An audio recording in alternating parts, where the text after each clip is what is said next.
Olá pessoal, eu sou Danilo Gomes e estamos começando mais um podcast filosófico promovido pela Organização Internacional Nova Acrópole. E mais uma vez, com a presença do meu amigo, o Ibirá Barreto. Seja bem-vindo, Ibirá. Muito obrigado novamente, Danilo. Olá a todos. Bom, pessoal, no nosso podcast de hoje nós vamos abordar o mito da caverna de Platão. E, obviamente, que falar sobre esse mito, que é muito conhecido, fazendo uma relação com o nosso mundo atual. Portanto, o nosso podcast de hoje vai ser o mito da caverna e a sua relação com o mundo atual. Para começar, Ibirá, eu gostaria que você, sinteticamente, falasse o que é o mito, narrasse esse mito que é descrito por Platão no livro 7º da República. Bem, Danilo, como você mesmo disse, é um mito muito famoso.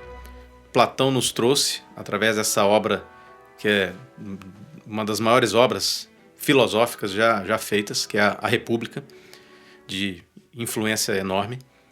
E o mito da caverna, ele já serviu de inspiração, por exemplo, para filmes como Matrix, para vários trabalhos literários, enfim. É muito interessante e sintetiza de uma forma fantástica toda a filosofia platônica. Então, falar sobre ele realmente... Poderíamos assim ter muitas vertentes, muitas interpretações diferentes. Tá? Basicamente, Platão nos conta que a humanidade vive como se estivesse no fundo de uma caverna, e acorrentada, né? E existiriam algumas pessoas com fogo projetando formas na parede do fundo, como se fosse uma espécie de cinema. Certo. E esses manipuladores de fantoches de fato estariam fazendo o quê? Uma simulação da realidade, tá? E um desses que estariam ali nessa caverna, um desses... cativos, digamos assim, cativos, né? Perfeito. Um desses cativos, de repente, começa a circular pela caverna. Começa a ter aquele despertar filosófico, tá? De procurar entender como funcionam as coisas. E ele começa a sair lentamente dessa caverna. A saída é um pouco penosa, pois é muito escuro, mas chega um ponto em que ele sai dessa caverna e se depara com a realidade. E isso é altamente impactante. Imagine bem, imagine que você passou a vida inteira vendo as sombras dos objetos e de repente vê os objetos reais. Você vê não dá para comparar a sombra de um cavalo com um cavalo real, que tem textura, calor, todo o movimento, toda a vida, certo? O frescor da água, a luz do sol. Então isso tudo é muito impactante, tá? Então essa seria a primeira parte do mito, quando ele sai da caverna. Só que, nesse momento, e esse é um ponto muito importante, é que ele se dá conta de algo. Ele se dá conta de que todos os seus irmãos, todos os seus conhecidos, continuam lá no fundo da caverna, sendo iludidos por uma ilusão. É nesse ponto em que o nosso filósofo, compadecido, retorna à caverna. Então essa descida é um pouco desconcertante para ele também. Certamente todos aqui já estiveram na luz do sol, sob a luz do sol, e de repente entraram para dentro de casa. Você não enxerga muito bem, né? Mas mesmo assim ele volta para aqueles que estão ali. E às vezes tem alguns problemas, porque as pessoas não aceitam muito bem essa ideia de que a vida que elas estão tendo é uma ilusão. Elas realmente, de tanto enxergar, de tanto olhar para as sombras, elas as tomaram por realidade. Então isso dificulta muito o trabalho aí do nosso filósofo, que às vezes acaba sendo até apedrejado. Temos alguns exemplos, né? São alguns acidentes de trabalho aí dos filósofos, assim como Sócrates, que teve que tomar cicuta, enfim, vários outros tiveram esses problemas. Basicamente, o mito tem essa estrutura. Exatamente isso, não é, Ibirá? A gente nota que esse mito ele tem uma realidade muito atemporal. Ele é um mito que é bem antigo, só que ele trata de uma realidade que até hoje nós vivemos, né?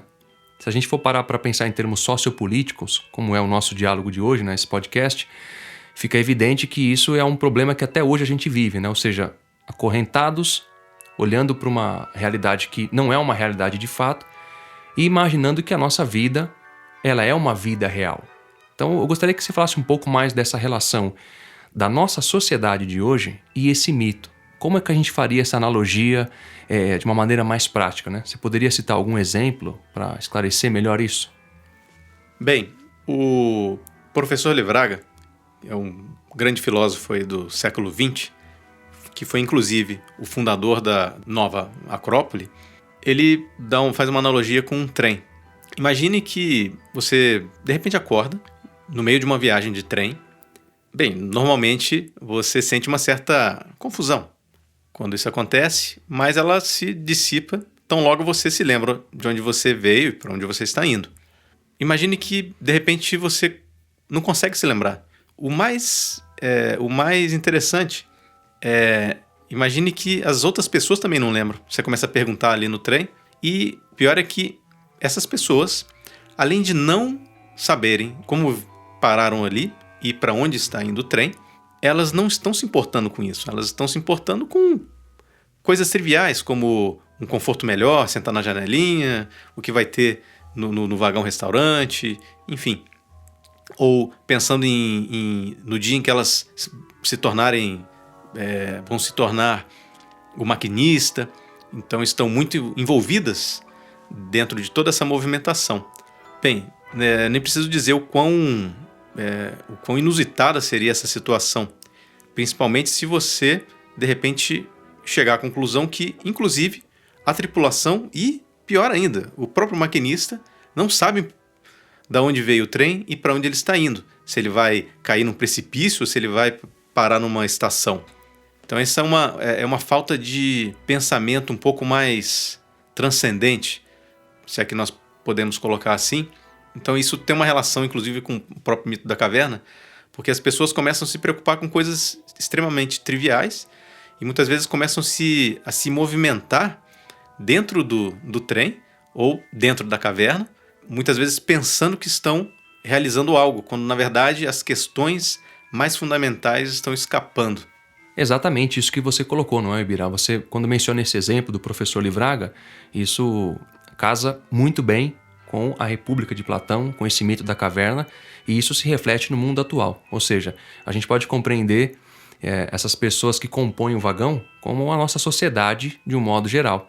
E esses que conduzem os vagões, ou seja, a tripulação, os responsáveis por esse processo, como os governantes ou aqueles que conduzem o processo social que a gente vive hoje, né? O processo humano que a gente vive hoje.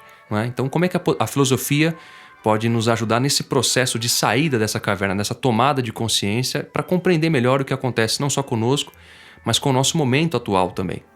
Bem, em primeiro lugar, trazer ao ser humano uma concepção mais ampla da vida, mais filosófica.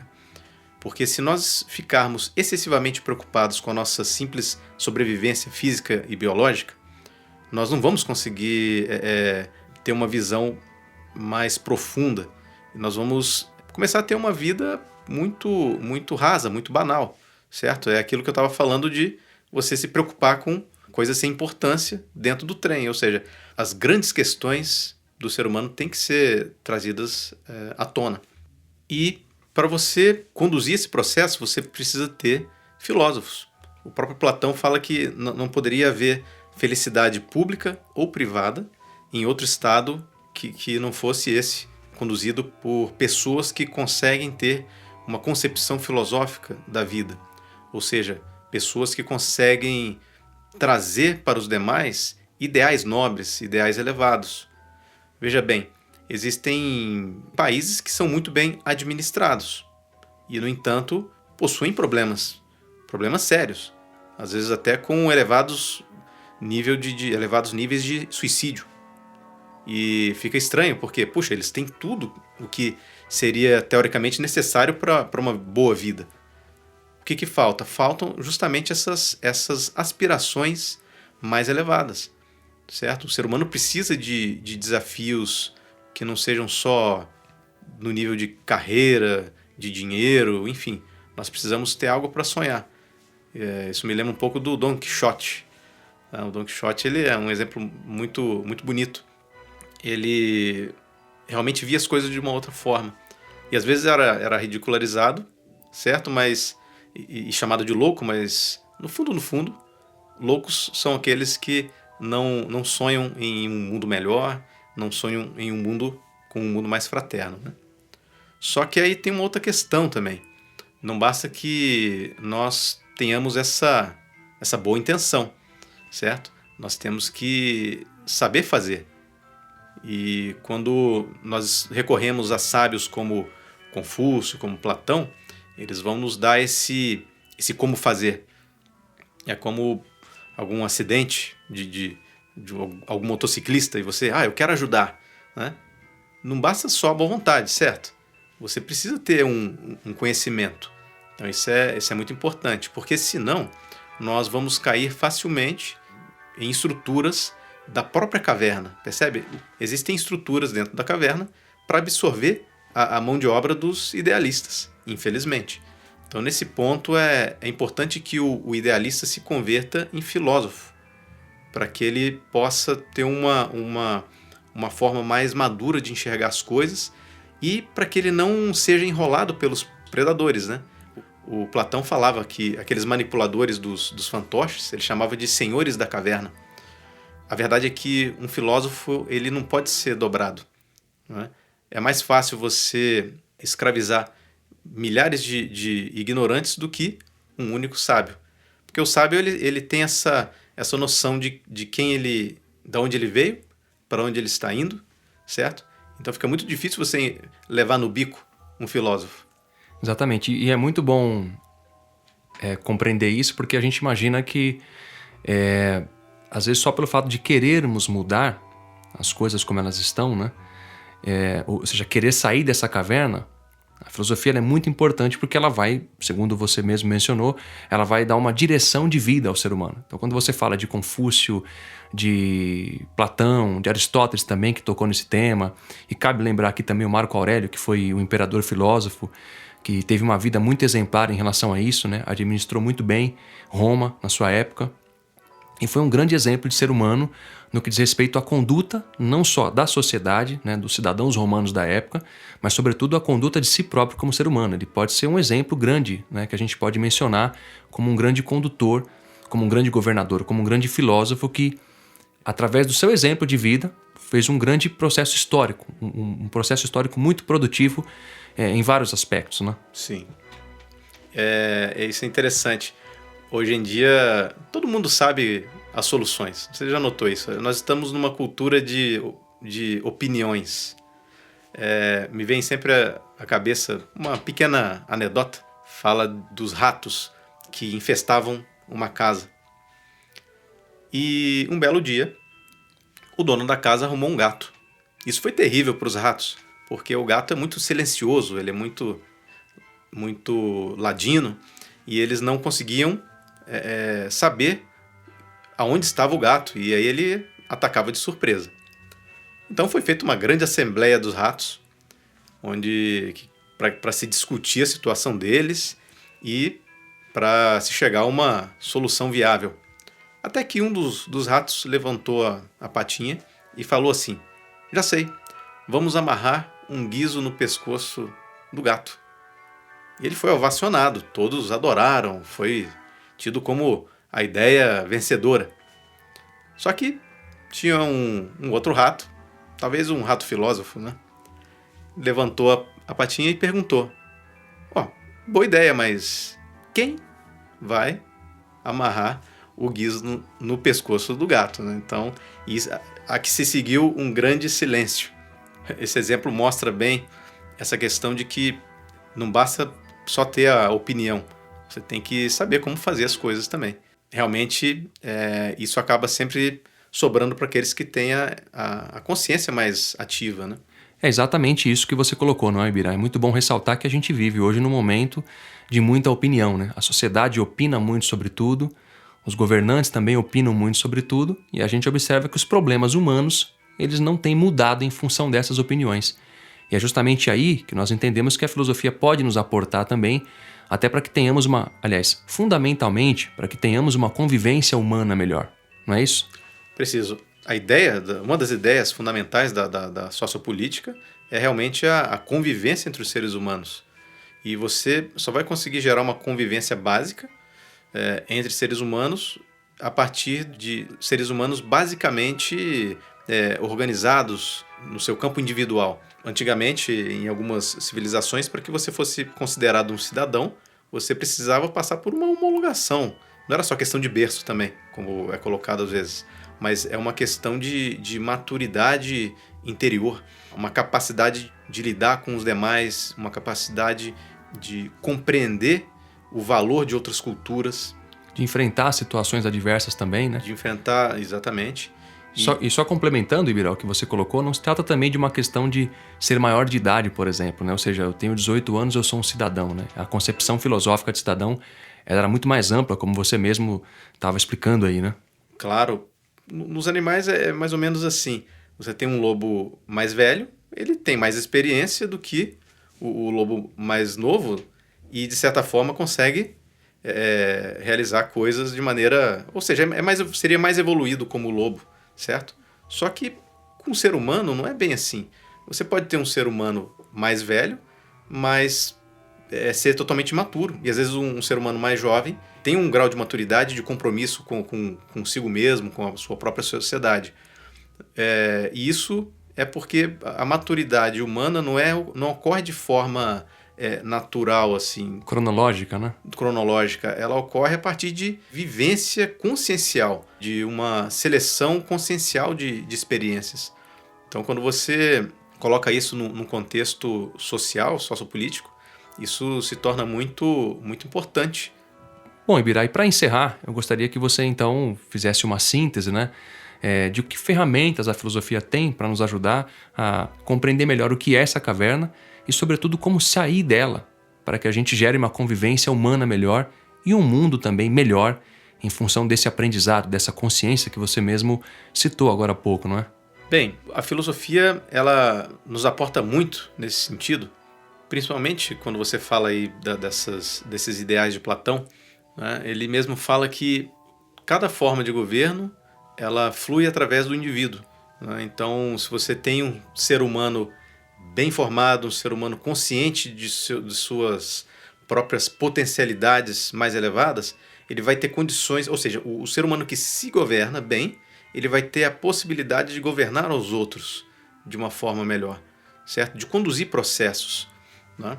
Um ser humano, por exemplo, que é tiranizado pelos seus próprios vícios, na verdade, ele só vai oferecer problemas para os seus semelhantes, tá? Ele não vai conseguir gerar uma condição propícia a isso. E a filosofia é uma questão fundamental dela. Tanto que a questão da ética e da sociopolítica sempre andam muito juntas, porque uma é indissociável da outra.